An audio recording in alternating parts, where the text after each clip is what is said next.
Maats, het julle geweet? Liefde is nie net 'n gevoel in jou hartjie as jy iemand sien van wie jy hou nie. Liefde is ook nie net mooi woorde nie. Liefde is iets wat jy kan sien. Maats, jy sien liefde in hoe mense optree, hoe hulle ander behandel en hoe hulle Abba Vader se hart leef.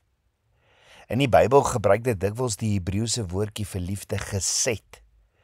Gesed beteken troue, goedhartigheid, barmhartigheid en lojaliteit en liefde, alles in een. Dis liefde wat gee sonder om iets terug te verwag. Dis liefde wat dien sonder om aandag te soek. Dis liefde wat bly getrou, selfs al is dit moeilik.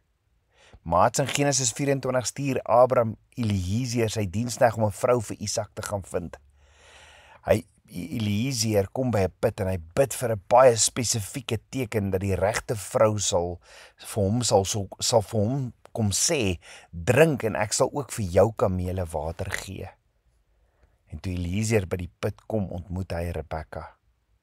Sy was mooi, maar belangrik, sy was vriendelik en nederig van hart. Sy bied vir Eliezer en al sy 10 kamele water toe aan, sonder dat hy dit eers gevra het. Maats, en 1 kameel drink tot 80 tot 100 liter water. En om vir 10 kamele water te gee, beteken baie werk. Maar Rebekka doen dit uit liefde, nie om spog of om erkenning te kry nie. Nee, dit is daardie gesed liefde wat jy kan sien. Dit is nie net woorde nie, maar dade. Nie net 'n gevoel nie, maar opregte, praktiese goedheid.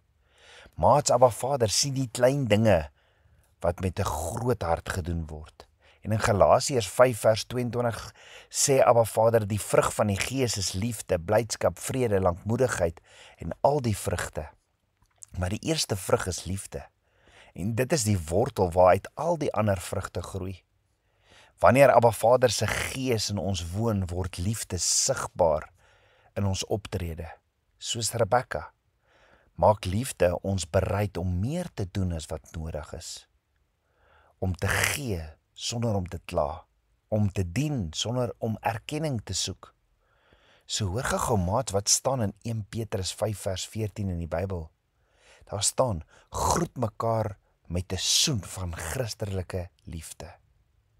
Nou maats, dit beteken nie dat jy nou almal moet gaan soen, by die kerk en by die skool en almal soen nie. Nee, jy kan hulle ook groet met 'n handdruk, 'n drukkie of 'n glimlag. Maar dit moet opreg wees, nie net uit plig nie. As jy iemand groet, laat jou groet sê, hoor jy is waardevol, jy is ook 'n kind van Papa God. Maats, daar was 'n seun met die naam van Marco. Hy was baie skaam en stil. Elke oggend by die skool het hy sy kop laat sak en stil verby almal gestap. Hy het nooit gegroet nie, want hy was bang mense sou hom uitlag. Baie kinders het gedink Marco is onvriendelik en so het hulle hom nie ingesluit nie en hy het alleen gevoel. Eendag vertel die tannie by die kinderkerk die klas hoe belangrik dit toe is om in liefde te groet soos wat ons leer in die Bybel. Sy het gesê, net 'n glimlag of 'n hallo kan iemand se hele dag verander. En daardie middag besluit Marco toe om iets nuuts te probeer. Hy stap verby sy sekuriteitswag by waar hulle huis is. Hy stap by die hek en hy sê, "Goeiemiddag, meneer." En die man glimlag breed en sê, "Joh, dis lekker om jou te hoor groet." En Marco voel toe vir die eerste keer sommer baie goed. Die volgende dag groet hy sy klasmaats, die busbestuurder en sy onderwyser. En elke keer kry hy 'n glimlag of 'n vriendelike antwoord terug. En maats, na 'n paar weke begin die kinders hom insluit in hulle groepe. Hy kry toe selfvertroue en alles het verander, omdat hy begin groet het met liefde. Marco het geleer, as jy liefde gee, kom liefde terug. 'n Groet is klein, maar dit maak 'n groot verskil. Maats, selfs Yeshua leer in Matteus 5 vers 46 tot 47, dat ons nie net mense moet groet wat ons lief het nie. Ons moet selfs ons vyande groet en vir hulle bid. En ware liefde gaan verder. Dit is vir almal. Jy sien maats, wanneer jy iemand opreg groet, wys jy daardeur vir die persoon, hoor jy word raak gesien hoor, jy is ook belangrik. En dit maak mense se harte oop. So 'n eenvoudige hallo, hoe gaan dit met jou? Kan iemand se dag verander en ophelder. En Rebekka leer ons in die Bybel hoe liefde dien. Yeshua het ons kom leer hoe volmaakte liefde gegee word. Hy het homself vir ons gegee, selfs toe ons sondaars was.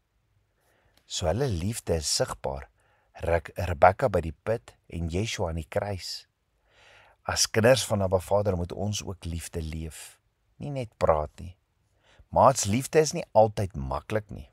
Ja, soms voel ons moeg of ons voel misverstaan, maar liefde is 'n keuse. Ons kan kies om sag te wees, vriendelik te groet en ander eerste te stel, soos Rebekka en Yeshua. Maats, elke dag gee Abba Vader vir ons geleenthede om sy liefde te wys. Dit kan 'n vriendelike woord wees, 'n gebed of om na iemand te luister. Dis in daardie klein dinge wat groot liefde gebore word. Maats, laat julle lewens 'n put wees waaruit ander kan drink. 'n Bron van liefde, geduld en genade.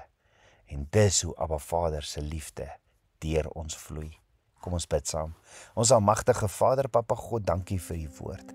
Vader, gee ons u liefde in ons harte, dat ons ander kan groet, ander kan lief hê, ander kan help met u liefde, dat ons ander se seer kan raak sien en hulle help. Wees met ons, vul ons met u liefde, meer en meer van u. Ek bid dit alles in Yeshua se naam. Amen. Shalom, maat.